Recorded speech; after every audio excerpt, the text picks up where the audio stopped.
Enfin, le mystérieux quatrième rocher du Soleil a été ciblé par le télescope le plus puissant du monde, le télescope James Webb.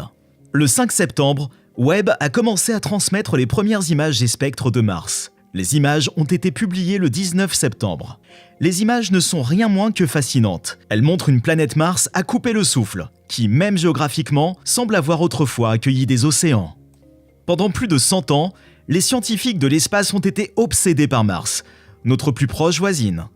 Toutes les données qu'ils ont inlassablement collectées au fil des ans indiquaient que Mars était autrefois une planète habitable luxuriante, dotée d'une atmosphère épaisse et d'océans qui, pour des raisons mystérieuses et délicates, ont disparu.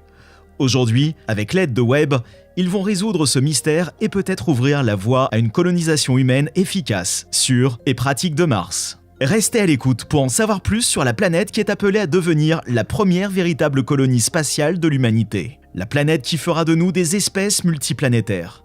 Et sur ce que fait Webb pour nous aider à atteindre ces objectifs. En 1610, l'astronome, physicien et ingénieur italien Galileo de Galilée a observé Mars et a ouvert les portes du ciel à la fascination et à l'imagination sans fin de la race humaine. Au cours des siècles suivants, d'innombrables astronomes ont passé une grande partie de leur vie à perfectionner des télescopes dans le seul but d'explorer Mars, avec plus de détails. Au XIXe siècle, certains astronomes comme le célèbre Percival Lowell pensaient que le réseau de canaux longs et rectilignes sur Mars laissait entrevoir une possible civilisation avancée actuelle ou ancienne, disparue depuis longtemps. Au XXe et XXIe siècle, d'autres découvertes ont laissé entendre que Mars était non seulement aussi habitable que la Terre dans un passé lointain, mais qu'elle était même occupée par une ancienne civilisation extraterrestre avancée, qui a disparu lorsque ses océans et son atmosphère ont disparu pour des raisons que les scientifiques n'ont toujours pas déchiffrées. C'est désormais possible avec l'aide du télescope James Webb. Viser Mars avec Webb a toujours été dans l'esprit de la NASA. En fait, dès les premiers jours, lorsque Webb était encore en construction, un projet appelé The Guaranteed Time Observation Project a été mis en place pour fournir un temps garanti dédié à l'exploration de Mars par Webb. Les images et les spectres récents de Mars, qui sont encore en cours d'analyse par les scientifiques, font partie du cycle 1 de l'observation de Mars par Webb, et d'autres cycles seront suivis à l'avenir. La Terre est le 3e caillou en partant du Soleil, et Mars le 4e. Néanmoins, sa proximité avec la Terre ne signifie pas que l'envoi de missions habitées est facile. La distance est assez grande, et technologiquement parlant, nous n'avons pas encore les moyens de le faire en toute sécurité. La Lune est beaucoup plus proche de la Terre et nous y sommes allés qu'une seule fois. Mars fait environ la moitié de la taille de la planète Terre, à 38% de sa gravité, et met plus de temps à effectuer une orbite autour du Soleil, mais, fait intéressant, elle tourne autour de son axe à peu près à la même vitesse que la Terre. Une année sur Mars dure 687 jours terrestres. Et un jour martien dure exactement 24 heures et 37 minutes. Aussi passionnante que ces informations puissent paraître, Mars est toujours englouti dans une fine atmosphère, principalement composée de dioxyde de carbone, qui devient périodiquement riche en méthane, ce qui signifie que les humains ne peuvent pas y respirer, et mourraient instantanément sans combinaison spatiale. En fait, si vous essayez de respirer sur Mars sans combinaison spatiale, vous suffoquerez immédiatement et, en raison de la faible pression atmosphérique, votre sang bouillera littéralement, ce qui n'est pas très joli. Néanmoins, des quantités d'eau vraiment massives sont piégées dans les calottes polaires de la planète rouge et enfouies sous sa surface désertique, rigide et stérile. Ce qui signifie qu'une fois que nous y serons arrivés et que nous commencerons à la coloniser dans de grandes structures en forme de dôme, nous aurons de l'eau pour boire, nous baigner, remplir nos piscines, surtout cultiver, et donc avoir de la nourriture en abondance, et peut-être quelques poissons. Les images de Mars capturées par Webb jusqu'à présent confirment sans aucun doute ce que les scientifiques soupçonnaient depuis longtemps. En effet, les caractéristiques de la surface martienne sont incontestablement le résultat d'un ancien écoulement d'eau. Ces caractéristiques évoquent des ruisseaux ramifiés, des vallées fluviales, des bassins et des deltas. Les images semblent également confirmer que l'hémisphère nord de Mars a été recouvert d'un vaste océan dans un passé lointain. D'autres endroits de la mystérieuse planète rouge indiquent que des tempêtes de pluie ont détrempé le paysage, que des lacs se sont accumulés et que des rivières ont jailli pendant de très longues périodes, suffisantes pour sculpter le terrain de la planète. Savez-vous ce que cela signifie ? Cela signifie qu'il était une fois, et pendant des centaines de millions d'années, ou même quelques milliards d'années, Mars était enveloppé d'une atmosphère épaisse et couverte de forêts, où des formes de vie martiennes parcouraient la planète, et peut-être même qu'une civilisation avancée existait. Ce que Webb nous a permis de découvrir, ou plutôt de confirmer jusqu'à présent, ainsi que le fait que la vie sur Mars a prospéré alors que la Terre était encore en évolution et inhospitalière, nous pousse à imaginer et à nous demander: une civilisation martienne avancée a-t-elle considéré la Terre, il y a des milliards d'années, comme un futur foyer? Et a-t-elle trouvé le moyen de contribuer au processus d'évolution de la Terre pour la rendre compatible avec sa biologie? Sommes-nous des Martiens? Nous savons que Mars était autrefois vivante et qu'elle est maintenant morte. Mais comment et pourquoi?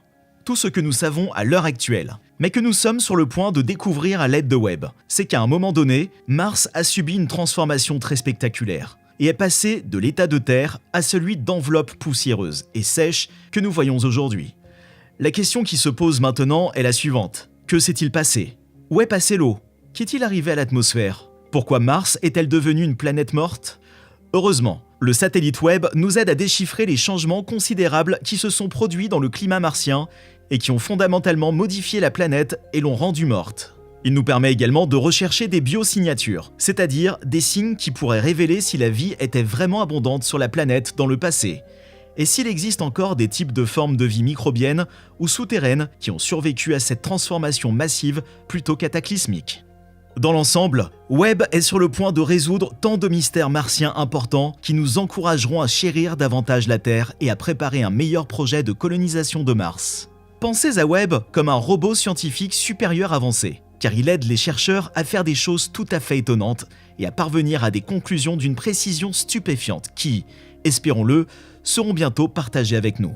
Il aide les scientifiques à estimer la quantité d'eau présente sur la planète rouge et la façon dont elle a disparu en mesurant l'abondance de deux formes d'eau légèrement différentes dans son atmosphère, à savoir l'eau normale, que nous connaissons tous, H2O, et l'eau lourde, HDO, dans laquelle un atome d'hydrogène est remplacé par du deutérium présent dans la nature. L'échappement préférentiel de l'hydrogène léger au fil du temps entraînerait alors un rapport biaisé entre H2O et HDO sur Mars, indiquant la quantité d'eau qui s'est échappée dans l'espace, et déterminant également la manière dont l'eau s'est échangée entre la glace polaire, l'atmosphère et le sol. Webb sera en mesure de mesurer ce rapport à différents moments, saisons et endroits.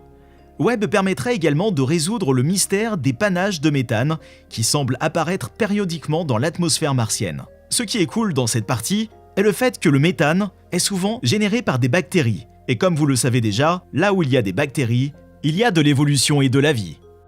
En outre, Webb capturera de nombreuses images et spectres avec la résolution spectrale nécessaire pour étudier les phénomènes à court terme, tels que les tempêtes de poussière, les régimes climatiques, les changements saisonniers et les divers processus qui se produisent à différents moments sur Mars, comme le jour, le coucher du soleil et la nuit.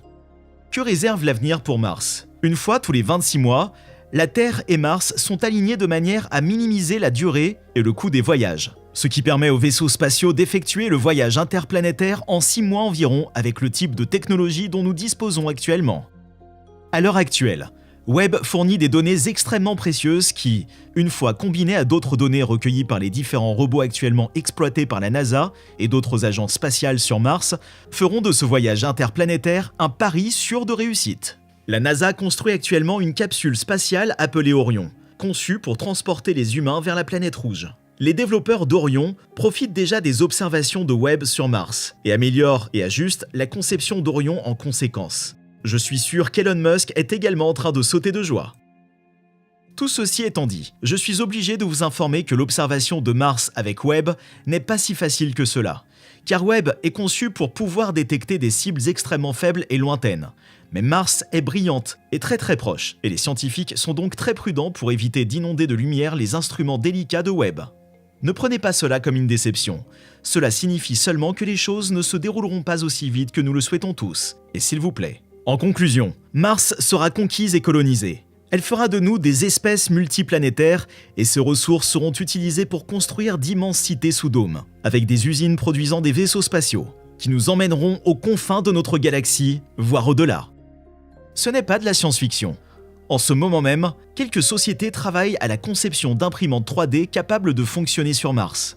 Ces imprimantes utiliseront le sol et l'eau de Mars et les combineront avec d'autres ingrédients pour créer de grands habitats structurellement solides, qui ne nécessiteront que de très peu ou pas de ressources terrestres. Croisez les doigts et faites marcher votre imagination à plein régime. Ce qui n'était qu'un rêve et une fantaisie hier est appelé à devenir la réalité de demain.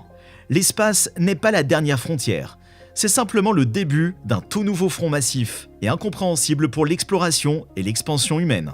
Pour plus de vidéos géniales, abonnez-vous, partagez, commentez si vous aimez et n'oubliez pas d'appuyer sur le bouton de notification.